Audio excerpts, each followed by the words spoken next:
Good afternoon and welcome. I'm Kathleen Smith, Senior Director of Communications at CLIR, and I want to thank you for joining us today for DLF at 25, Looking Ahead. The webinar is scheduled to run for about an hour, and for anybody who has to leave early, we will post a recording by tomorrow this time. Our presenters today are CLIR President Charles Henry, DLF Advisory Committee Chair and CLIR Board Member Carol Mandel. Carol is also Dean Emerita of NYU Division of Libraries, and Joanne Kossuth, founder and principal of One Mountain Road Consultancy, which conducted the DLF review. Joanne also serves as Chief Innovation Officer for Mitchell College.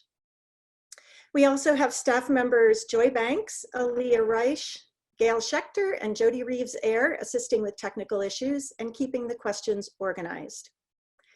Charles and Carol will say a few words before we turn things over to Joanne, who will provide a summary of her findings. We'll then open the floor to questions.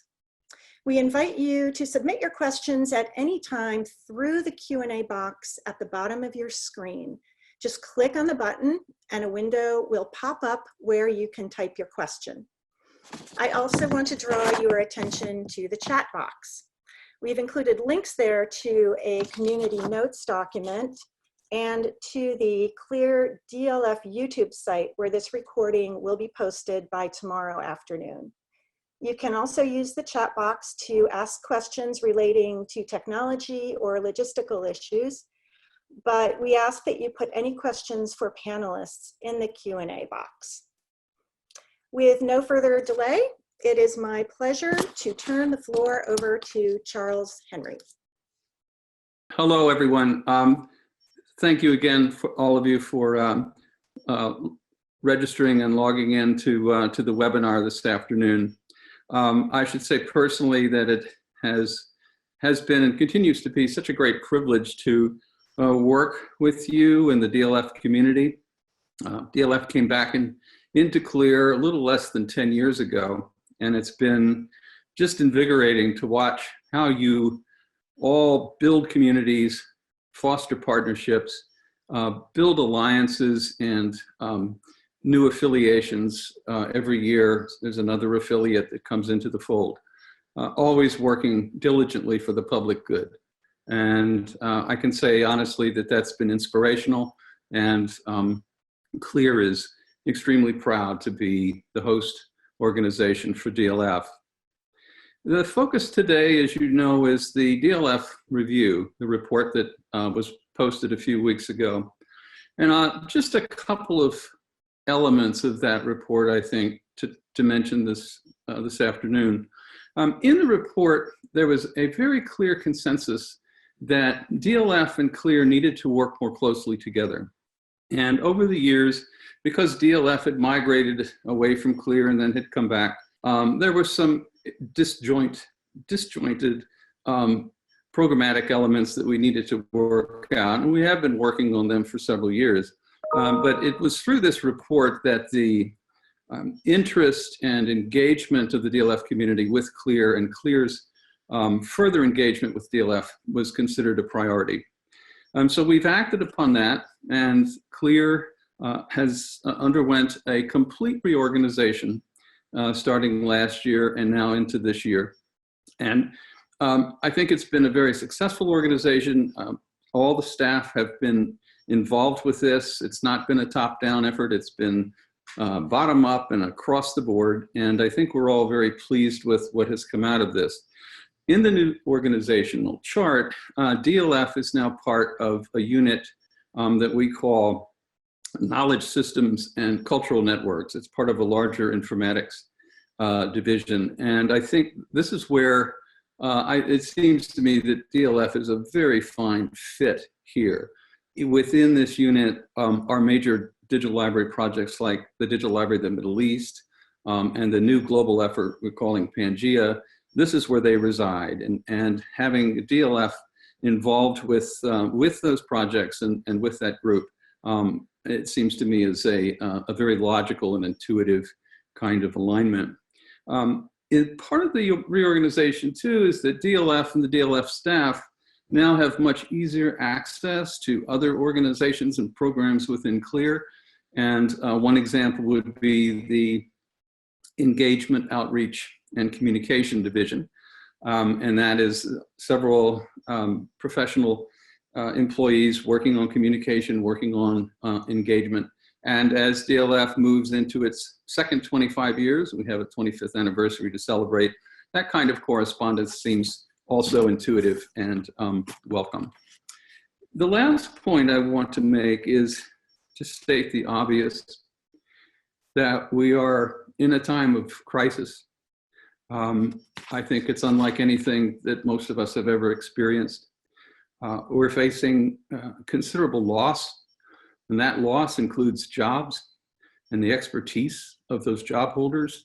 Institutions may be lost, cultural resources and revenue. And in the face of this crisis, it seems to me that the mission of DLF to establish programs of collaboration, to work across disciplines, to work under new alliances is absolutely critical to rebuilding the world we find ourselves in. I think we have an opportunity to work with our constituencies to help to accelerate the preservation and access of cultural heritage and resources that are potentially at risk.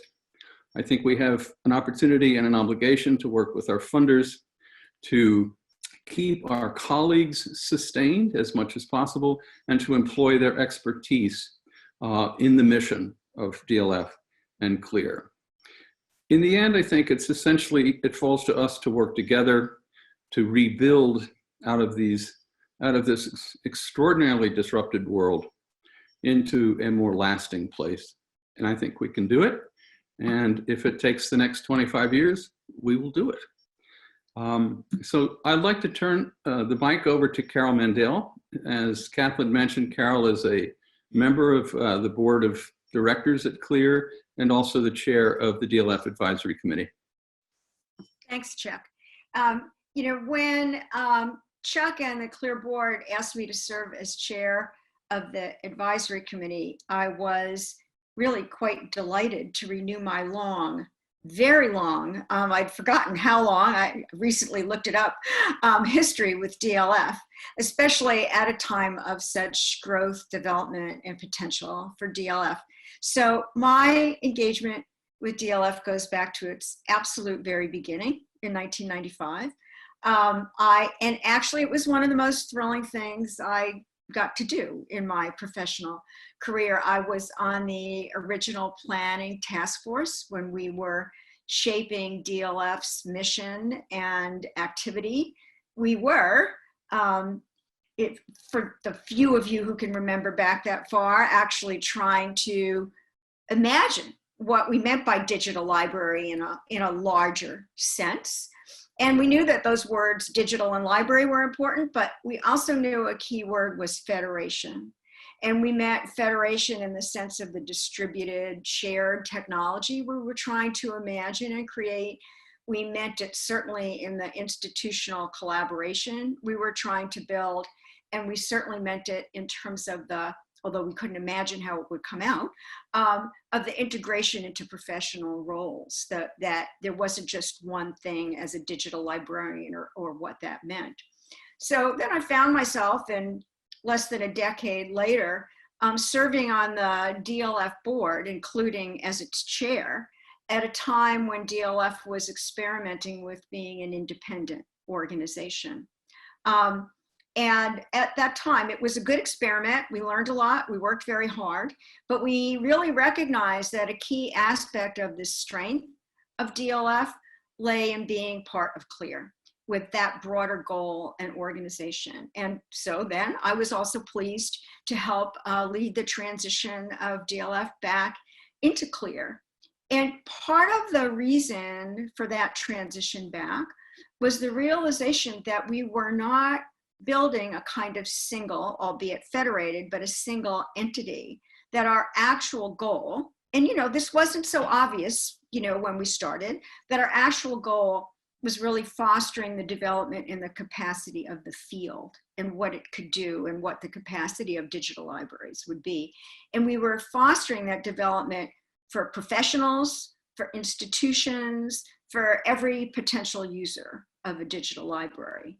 So I think that kind of explains why I'm excited to have a role in DLF again as the organization continues to grow and evolve. 25 years, oh my God, it's celebrating a 25th anniversary. It's seeking new leadership, and it's part of a restructured CLIR, and it's part of an ever-changing, very different world. So always exciting opportunities. So Joanne's work could not be more perfectly timed. And it's really of such great importance to DLF and the profession. I think her report shows that there's a lot of new doors that we can open. And we hope that you'll all engage with that and think about that as you hear Joanne's presentation. And you've already kind of introduced Joanne, Kathleen, right? Is there anything else you want to say? Or No, I really just wanted to let Joanne take it away. I'm sure everybody's eager to hear what she has to say. So I guess, Joanne, over to you. Okay, thank you, Carol. And I'm going to share my screen with the presentation, and the slides will also be available as well. And you'll be able to download those if you'd like to take a look at them. And so this might look familiar since we shared this out earlier in terms of like being on the same road, but we're looking at this road and we're really looking into the future. And I first of all want to thank everybody that engaged with me. And let me just get this back up one. Everyone that engaged with me in the conversations that we had and in providing all the background and the information to me that really helped to shape the entire report.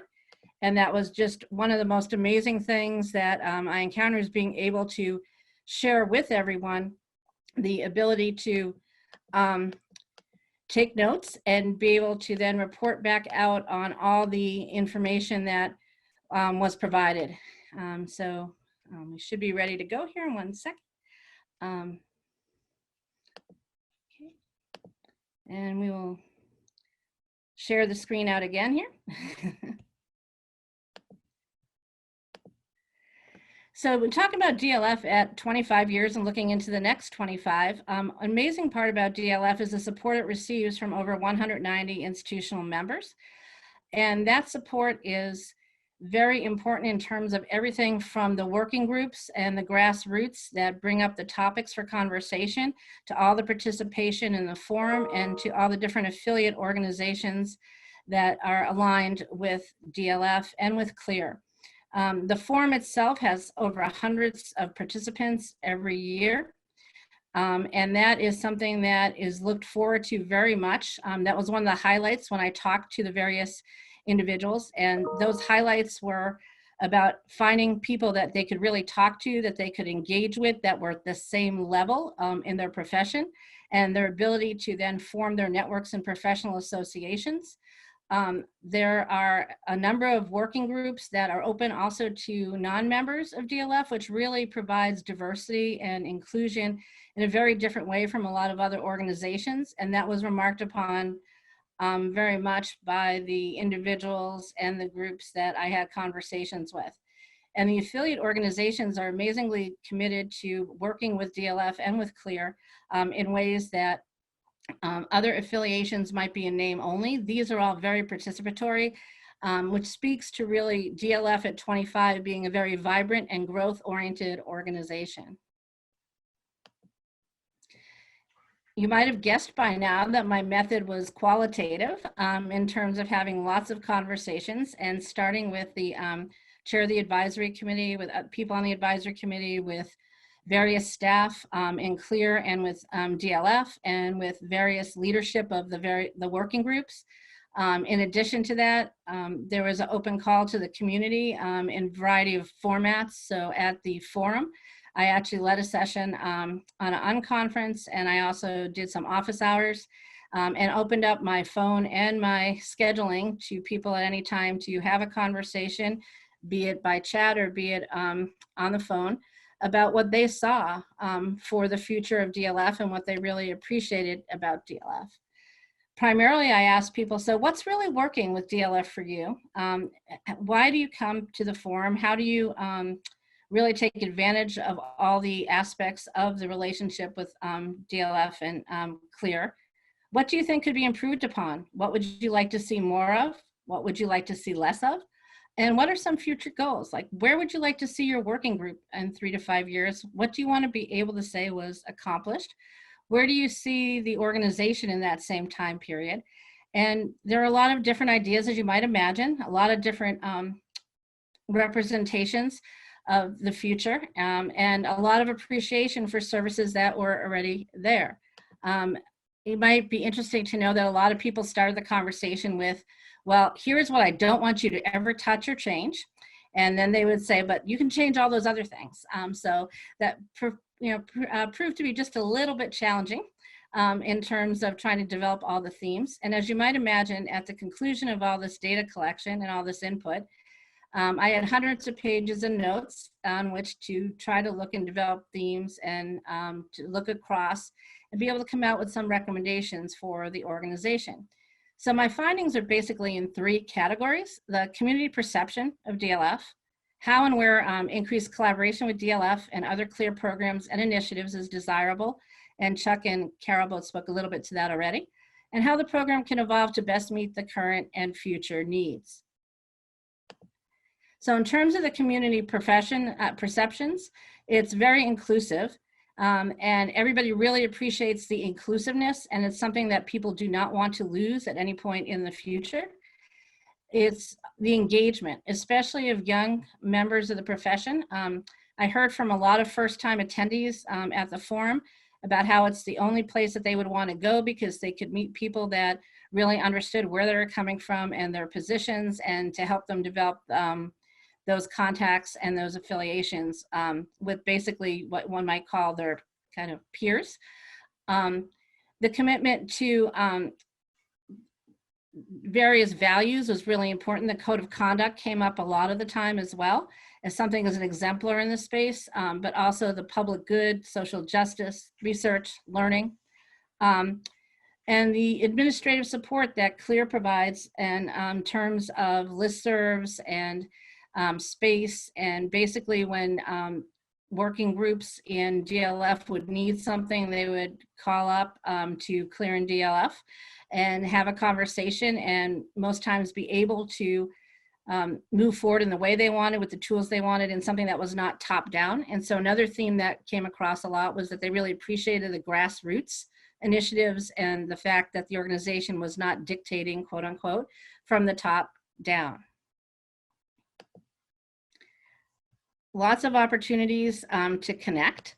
And so some of this is around the, basically around the connections between DLF and the other CLIR communities.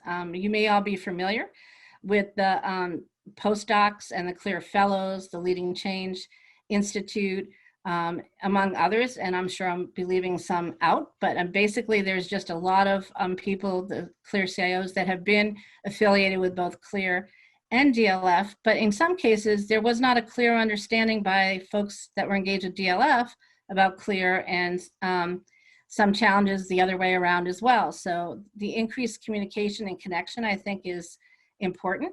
And one way to think about that is with the working groups potentially being able to provide some liaisons to different other CLIR communities, or CLIR communities providing some liaisons to the DLF working groups or other structures within DLF. I think there are a lot of opportunities to further engage these other CLIR communities actually in the forum committees. There's the program committee, there's the committee of volunteers around the different venues and the community engagement affiliated with that. There's also the ability for submission of presentations, and particularly when you think about the number of CLIR grantees over the years and the affiliates as well, the opportunities to bring some of those in the form of presentations at the forum, in the form of other ongoing conversations and support, which, given where we are right now in terms of the pandemic and the new normal we're going to be facing, these become increasingly important in terms of our ability to tie together these groups to be able, as Chuck says, to support the new normal. One of the other topics that came up was year-round programming. And so I know this is something that's been talked about within CLIR and within DLF for a number of years. I think what the challenge is how do you do this? So for some working groups, they get together at the forum, and that's where they do their work, and they have minimal contact throughout the year. Other groups get together and they have a very a structure that they've worked out where they meet on a regular basis, they work on specific projects. So there's a lot of opportunities there already. And what I heard from quite a few people was, what are the other opportunities that we have? Could we do something on a regional level? Could we do something where we take advantage of, our skills that we have in mentoring? Could we get some subject matter expert speakers that could come in at a regular rate or scheduled time throughout the year? What about innovation? What about the ability to have maybe some micro grants to help us try out some things? And these might be more important even now as we look towards the more constrained sort of financial future in higher education, at least for right now. But one of the most critical things, I think, is DLF has the opportunity, and CLIR has the opportunity, to really be an engine for change in higher education.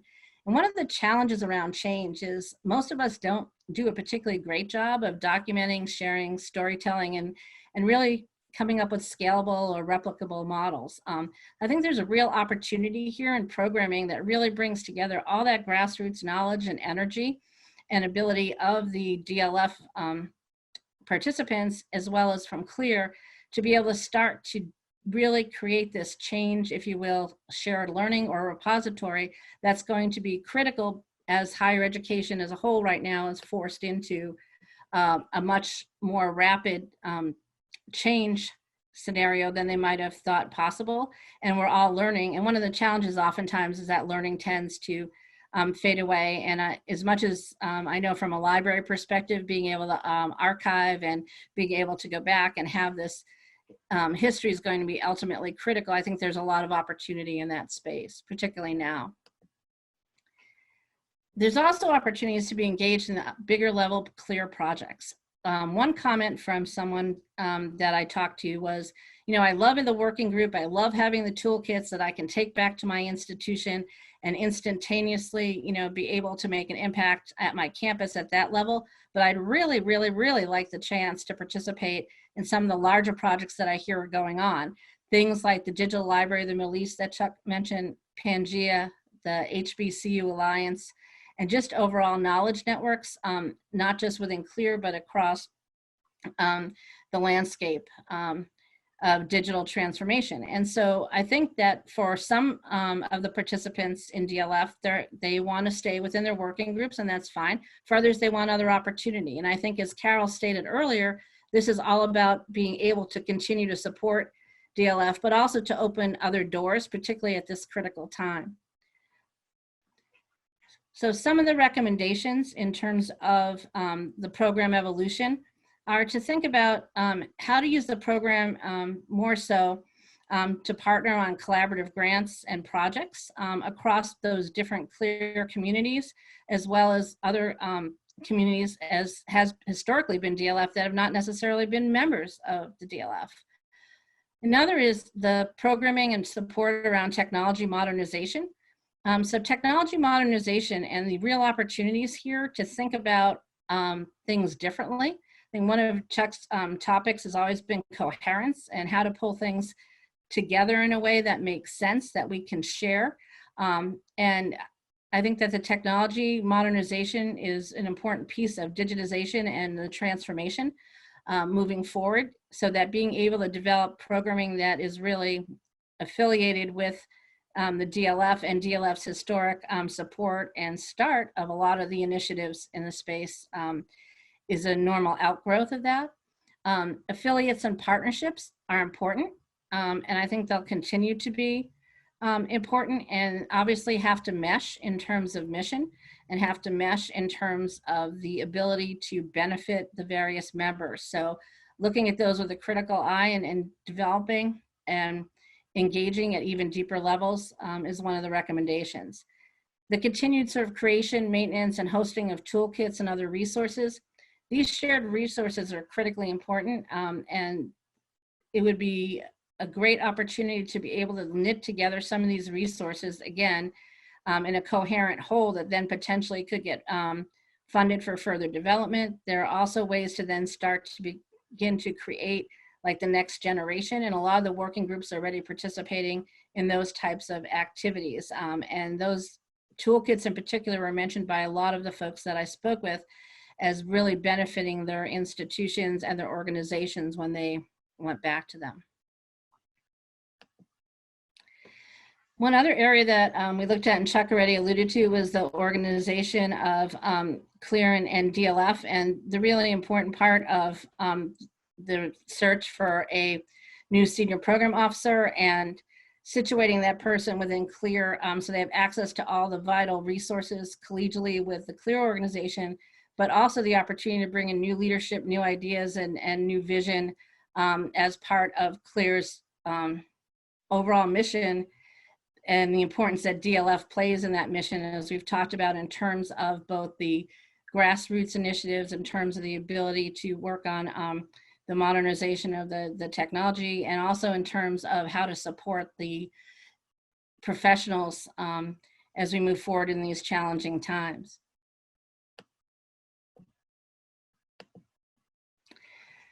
With all that underlying sort of input, I'm really excited about the potential and the vision for DLF moving forward. If we take a step back, you might have heard about grand challenges in the sense of engineering grand challenges, clean air, clean water, those types of things. I think there are also grand challenges that are faced by an academic enterprise ecosystem and the affiliates of that ecosystem. So when we think about an example, we might want to think about something like digital preservation. And we can look at that at an individual perspective or level, an institutional perspective or level, or a collaborative perspective or level. Having CLIR as an umbrella organization, DLF can really be the spot to bring together technological, legal, copyright, metadata, collection, and sharing disciplines. This has never been done before. There are no lanes, if you will, in this large landscape. There's a lot of silos. There's probably less cross-collaboration than would be optimal. But with CLIR as an umbrella and DLF as the catalyst, this could lead to projects that support a solution framework around all of these types of topics and where they meet together, the technological, the legal, the copyright, the metadata, collection, and produce a framework that doesn't exist anywhere in the higher education landscape.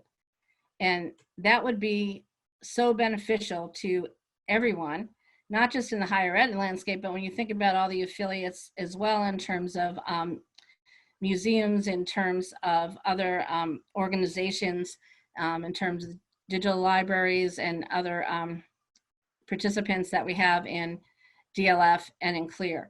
And I think ultimately, with CLIR as an umbrella, with the energy and the participation of all the support of the people that actually participate in DLF and in CLIR, with the growth opportunities that are here, with the doors that can be opened, that this type of framework can actually become a reality, coherence can become a reality, and this can be an exemplar for other areas within the ecosystem that could benefit from looking at how sharing and cross-disciplinarity can make a difference in a way that has a positive impact on all the practitioners and on the professions. So with that, open it up for questions or turn it back over. Yeah, thank you, Joanne, so much for sharing that overview with us. Yeah, I think we'll open up the floor now for questions. We had one come in before the webinar, so I'm going to start with that one, and then we will turn to those that are being posed in the Q&A box. The question: glad to hear the forum will still happen this fall, even if it's in an online format. Do you see the forum continuing as a main DLF activity? Chuck, would you like to take that? Sure. I think the the answer is yes. The forum is considered a tremendous success. It is an anchor for DLF, has been for many, many years, for 25 years almost, and will continue to be so. There's no plans amongst us to do anything different to the forum or to change it in any significant way. We do want to look at the forum as a kind of anchor, if it's possible, to move into what Joanne was talking about, year-round programming. And there's just such a variety of interesting projects that are going on in CLIR, but also outside of CLIR, that many are presented at the forum, and then the forum goes away, and then the next year, the conversation is continued. We'd like to see if we can, and I don't have a very detailed answer to this, but to have these conversations that the forum engenders and so wonderfully explores to continue beyond the forum through the year, and to see what new kinds of programs and projects might come from that. Great. We have a question here. Is there a plan to share Kossuth's report in its entirety? Hopefully this is the case in the interest of transparency. Chuck, would you like to take that? There's the many versions of the report. I don't even know if there is an version, because it's been revised and gone through so many editorial steps. If there's something that the questioner has in mind specifically, it seems to me the report as it stands now, as it was shared with the board and with the wider community, represents with great accuracy and integrity the review that Joanne conducted. Thank you. Mike Toth has asked, CLIR has advanced data exchange with IIIF.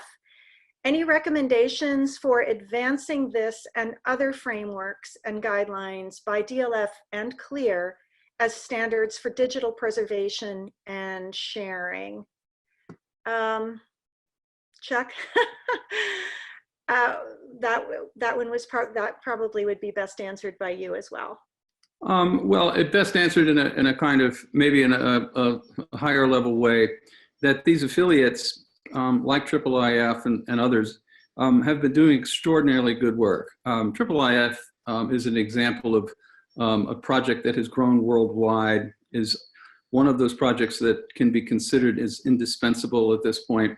And I just think there's a lot of opportunity to further engage with IIIF through DLF. And that's something that we're going to explore. I think Mike's question hits the nail about what can we do to further enrich and augment these affiliations into what would become more programmatic collaborations. Great, thank you.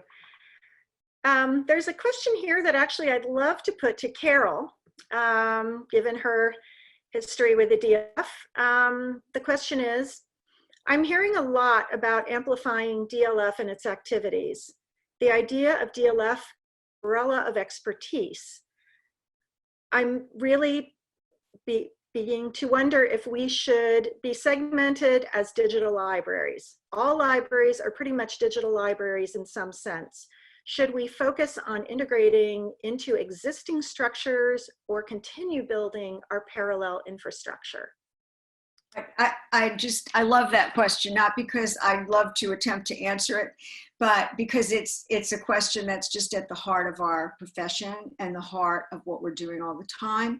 And I think in the 25 years that I've been involved in DLF and digital libraries, we continue to struggle for that true integration.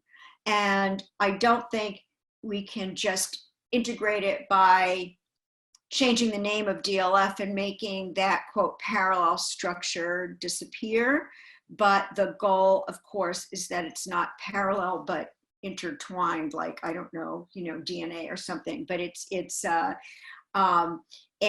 and that's exactly the reason for some of this reorganization and the way we're looking at going forward. And I think it's just a question that's going to be at the heart of what we're doing ongoing.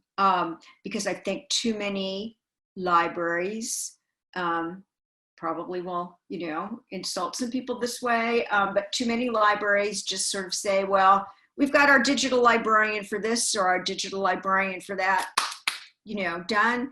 Or other libraries say, no, of course we're a completely digital library, but then what does that really mean? So I think that for DLF, we want to be always advancing the field of what digital in libraries can do. And that shouldn't mean that digital libraries are separate things from their real libraries. And maybe it's a fascinating idea. Maybe there's a name change in the future or something, but that it is the organization where the concept of what you can do with digital should continually always be innovating and advancing and forcing everybody to think harder. So that's just at the heart, really, of Joanne's recommendations, I think. Sorry for such a long answer. I would love to write a book on this question. Thank you, Carol. Joanne, following up regarding the report and transparency, there is interest in the data gathered that informed the report. Will this be made available? It's qualitative. So it was a qualitative survey. So in terms of data, it was really based on all the interviews and the conversations, and there's lots of pages and notes. And my understanding with all the people that I spoke with was that I'd be aggregating the information into themes and not attributing anything to anybody directly. And the themes are presented in the review that I just did with the slides that are being made available, and also in the report. I think if someone has a specific question, I'm more than happy to have them email me and respond to the question the best I can, keeping in mind that it was qualitative and that it's not going to be attributed personally to you. Thank you. We have a question here. What, if any, solvency challenges do CLIR and DLF face as a result of the current pandemic, as higher ed and the GLAM sector face huge financial burdens? And are there any contingency plans being created? You might all have something to say about that. Chuck, I'd like to start off with you. At the moment, we are on schedule, and in fact, a bit ahead of schedule this year for the return of the sponsorship and membership dues. We do have CLIR and DLF have a reserve that we could tap if we need to. At this point, we are not subject to the kind of exigencies that many other institutions are facing. That doesn't mean that dire times may come, but at the present we are reasonably stable, and what we are doing now within our mission is to work with a variety of funders to begin to present proposals to NEH and Mellon and Sloan and other agencies to help invest in our constituencies, to help stabilize the environment that we are in right now, and to begin to think about rigorously what we want to have as part of our working environment in 5 years. So we're working, I think, continually. We have meetings every week on behalf of our members and sponsors, and ways to encourage further investment in what you all are doing in a way that's strategic and coherent. Thanks so much, Chuck. I just want to invite if other panelists would like to say something along these lines. I think Chuck has addressed it very well from CLIR's perspective. I don't know whether there's anything else to say from our related institutions. I would just add that I think one of the most important things for any organization these days is the value and the value add for the members. And I think what I heard all across the spectrum in the conversations around DLF and CLIR is the value and the value add that's brought to the organizations and to the institutions, and a level of trust in terms of the work that's being done. And I think those are going to be immensely critical moving forward to keep DLF and CLIR in advantageous positions, despite the fact that there's a lot of challenges out there. Carol? I would say, going back to the, the really wonderful and right on target question that I was answering before, it's pretty clear that in an innovation, reinvention, not doing things the same way with just sort of add-ons or decorating things with digital or, but, and I think institutions are prepared for some extremely deep rethinking. So the important thing is for CLIR, and which it is exactly doing, to figure out how to do that, be available, how to make sure we stay solvent, to be available to help people do exactly what it is that they are all doing and worrying about right now. Fortunately, it's not like a huge dues or whatever, and I think that it's going to be all right. And I think there's never been a moment when institutions need this kind of thinking more. So CLIR is so well positioned to help them do that. DLF especially. Thanks, Carol. What plans are under consideration to develop additional alignments between and across the NDSA, DLF, and CLIR? Chuck, would you like to speak to that? I have not been involved with those discussions, so someone else who's closer to them, I think, could answer that. Joanne, did this come up at all in any of the conversations that you had? It did come up in the conversations that I had, and I think the conversations in terms of the alignments there's a lot of interests that cut across all three organizations that are shared, and there's interest in how to further engage members. Some of the, I believe, off the top of my head, some of the things we talked about were around these kind of liaison, the model piece, but also around potentially with internships and kind of micro grants and different connections that can be made there. But I think with the new leadership coming into DLF, and also the ability, or rather the new situation that everybody is in, I think it presents an opportunity to revisit those conversations that we had over X time ago when the landscape was a little bit different.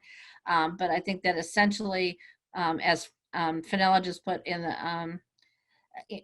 the chat, that the whole realm of digital, and Carol already addresses the expanding of the importance of digital transformation that people are seeing given the challenges we have now.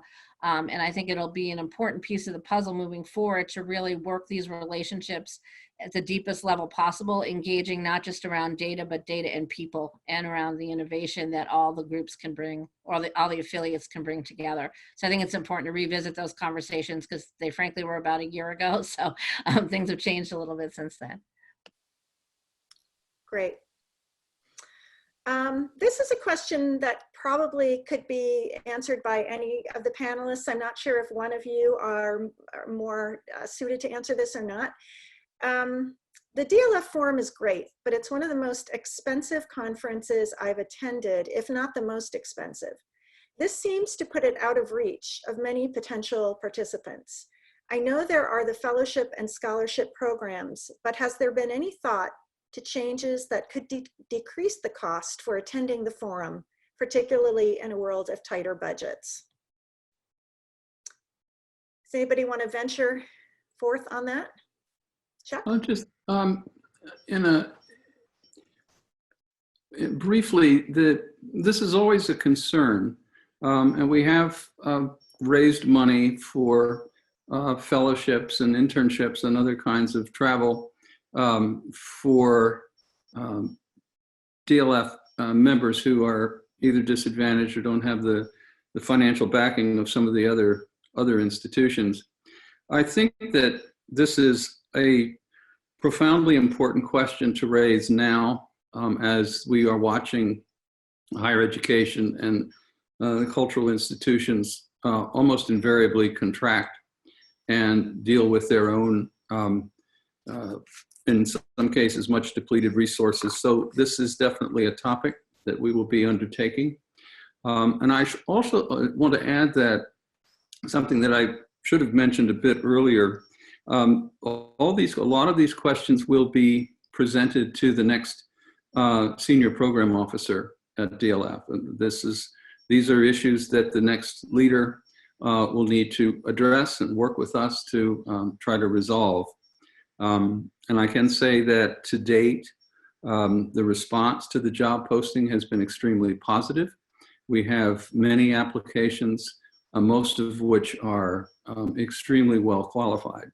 So a lot of the questions, I'm sure, like this one will come up today, will be carried over into the next administration and as an issue of very high priority.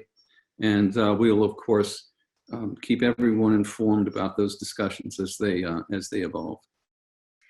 Chuck, while you're on that topic, I'd like to follow on with a question relating to the senior program manager, maybe a little more specific than what you were just discussing. Can you discuss the role of the senior program manager further? Why hire for this position now? What need was exemplified for this individual? What do you envision this role will do in its first 2 years, etc.? Well, I think I would refer the question back to the job description, which I think articulates very well the kind of qualities and characteristics and aspirations that the next person will be expected to work with and to shoulder in certain ways. The need for leadership when Bethany Novisky stepped down a little over a year ago, it was never any doubt that DLF needs a head, it needs a leader. And we decided to take something of a year, to look much more closely at DLF, its strengths, where it could grow, its relationship with CLIR, which is precisely what Joanne did in her excellent review.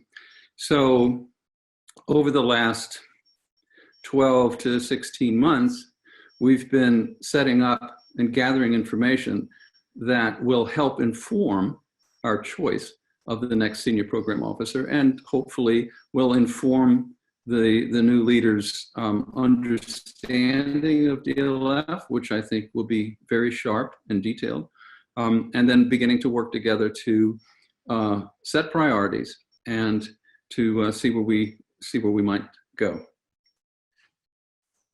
I'm not sure if that answers all the questions, but in a nutshell, it is an essential position both for DLF and the senior program officer will continue to have a major strategic voice in both DLF certainly, but CLIR as well. Thank you. I have a question from Santi Thompson. Many thanks to Joanne for undertaking such a challenging and immense task. I was excited to read the report, and I'm excited to see how DLF moves forward. Part of this future momentum revolves around the leadership of the organization. Can you all speak to the search process for a new senior program officer and how this role might be the same or different from previous DLF leadership? I think you've addressed part of that question, but if there are aspects of that question you would like to speak further about, Chuck or Carol or Joanne.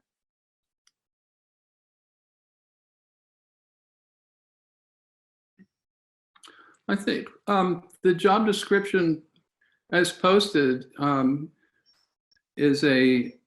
represents pretty closely many of the leadership qualities and strengths that we have traditionally asked for this. So in some respects, this is in no way a kind of radical departure from the past, but a respect of a tradition of leadership that we'd like to continue to foster. I think some of the uncertainties that came about after the job description was written will certainly play into the interviews. We did not write this with the expectation of a worldwide pandemic or one of the worst financial meltdowns since the Great Depression. So those aspects will certainly help to structure and frame the interviews as we're going forward. Not that we have answers, but we will be looking for candidates who are aware of these exigencies and can help us think through them. Thank you.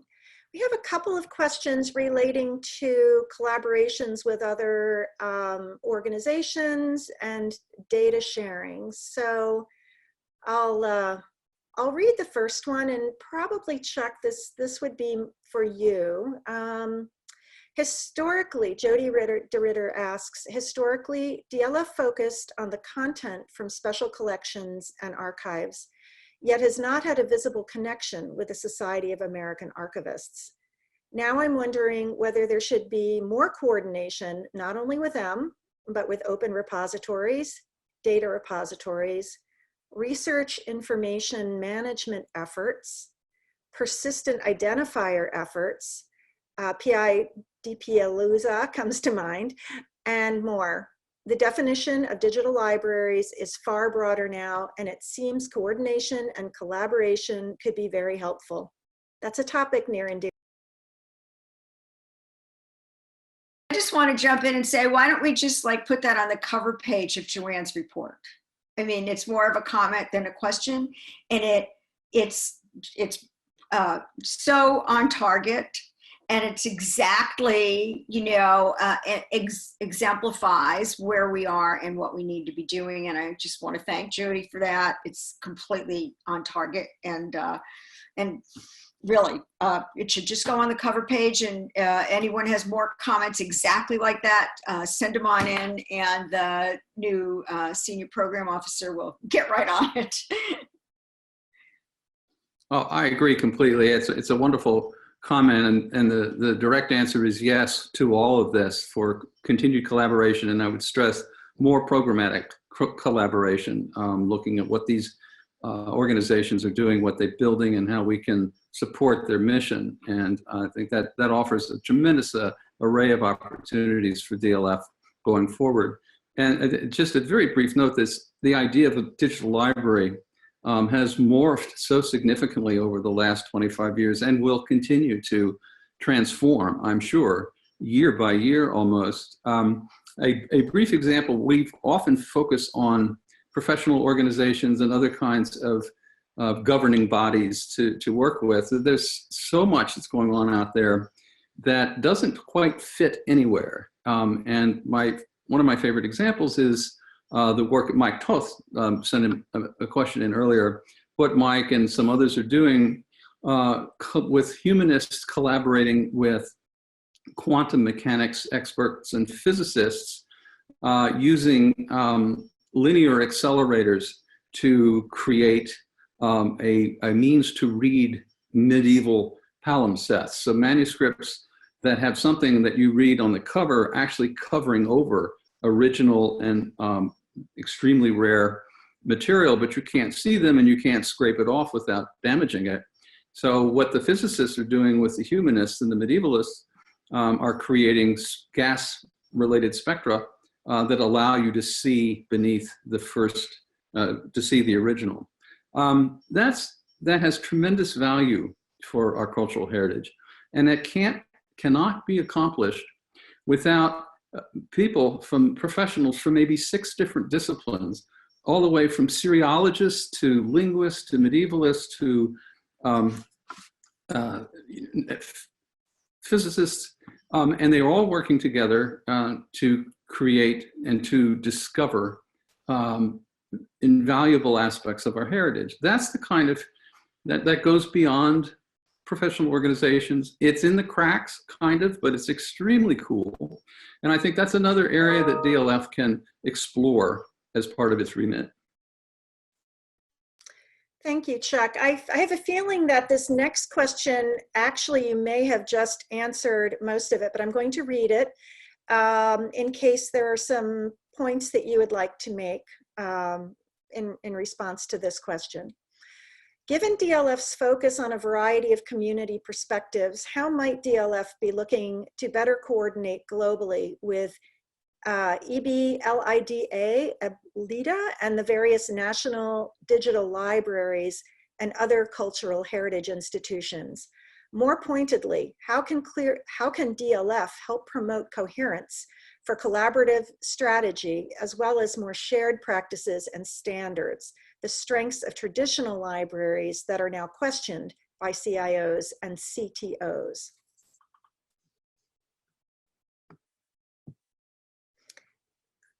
I don't know if there are aspects of this question that you would like to address, given the context of your earlier answer. Yeah, I think it's, I would just jump in and say, I don't think it's as much how can DLF, but more like, yes, DLF should, and we need to help the new senior program officer do all this. So I think this is speaking from the board and also as a representative on the search committee.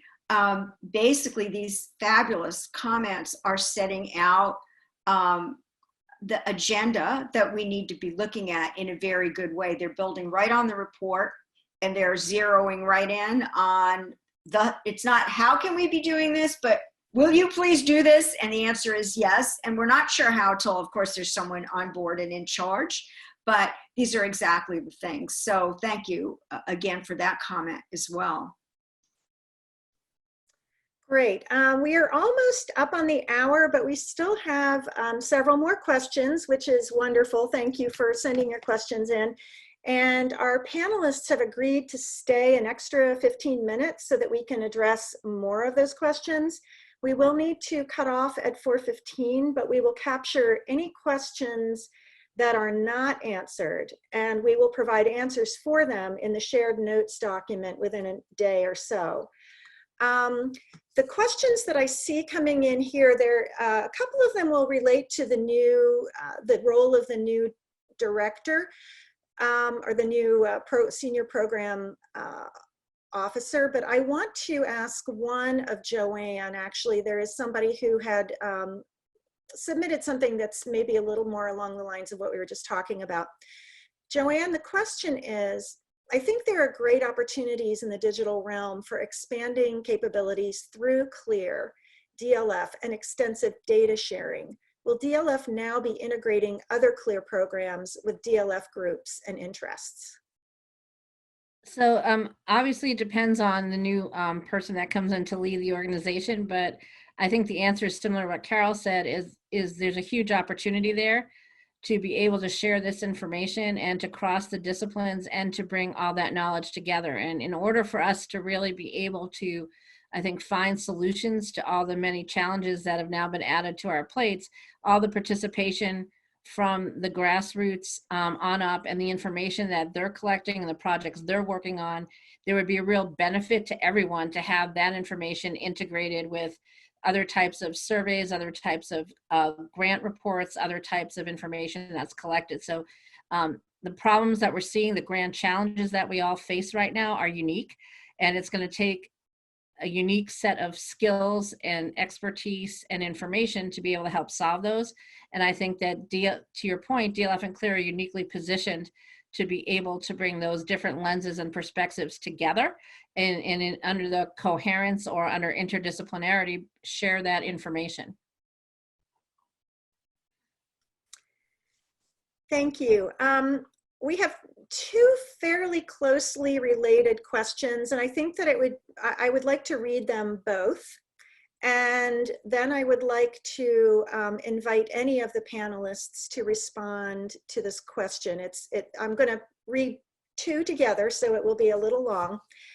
One of the reasons why Bethany Novisky was so respected by the DLF community, especially for those of us who are members of minority groups, in short, under Bethany's leadership, DLF showed a commitment to social justice, diversity, inclusion, and equity that most other organizations only pay lip service to. This was especially important in the fallout of the 2016 election, which you recall overlapped with the DLF Forum, to those of us who felt and feel scared for our lives under the current US administration. Can you speak to CLIR's commitment to continue fostering that type of leadership for DLF? So that's the first question. Then I'm going to read the second one because I think they're very closely tied. I think that the autonomy of the way that the DLF role was previously conceived was important to the ability to that person in that role being able to create a distinct and important culture of inclusion in DLF. Can you talk about how CLIR will be attentive to that valuable existing culture with the repositioning of the role?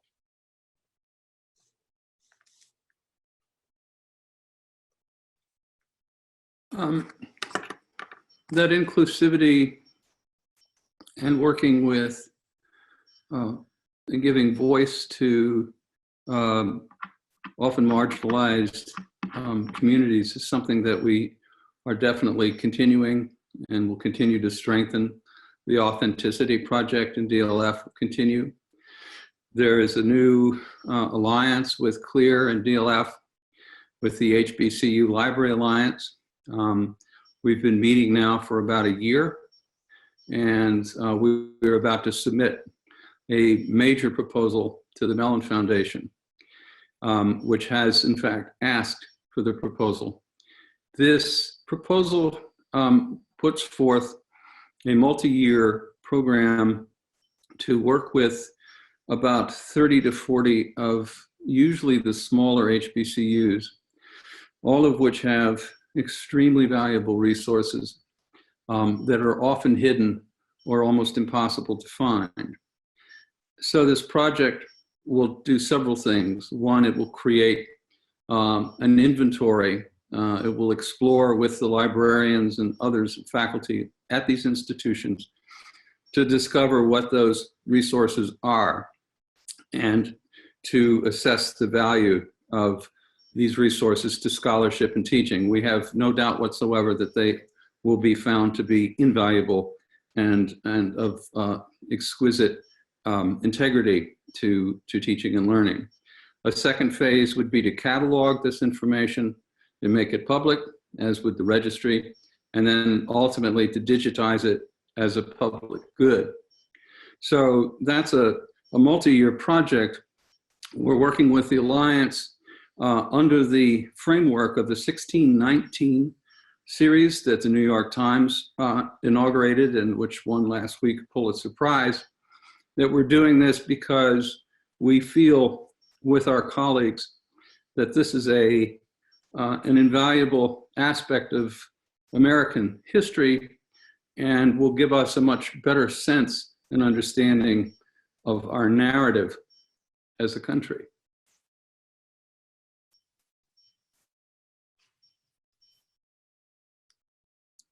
Carol? So, I will add that I think the board and CLIR are just incredibly appreciative of the culture and the leadership that built that culture in DLF. And, you know, certainly part of the search and the choice of leadership is to make sure that doesn't go away, you know, that it's built upon and something for us all to learn from. And so, you know, I'm not worried about it. I think attention to it, bringing it up, just as we brought up some of the other things. I believe Joanne started her report with a description of the things that people most treasured about DLF and the inclusivity and the, outreach to newcomers and all of that was, right there front and center. So it's great to keep asking those questions, and, because the intention is certainly, to build upon that strength.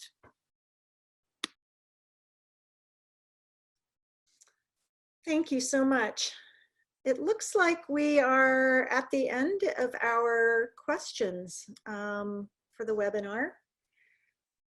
So I would like to thank the panelists again today for spending this afternoon with us. And I'd like to thank our attendees for joining us today and for your questions and your interest in the future of DLF. Thank you. I would also like to thank the CLIR staffers who helped out today. This would not have been possible without your backup and help. Thank you all very much. That will conclude our webinar. We will, as I say, we will make the recording available within 24 hours. And in the meantime, that we hope you will all stay well and safe. And thank you again for joining us today.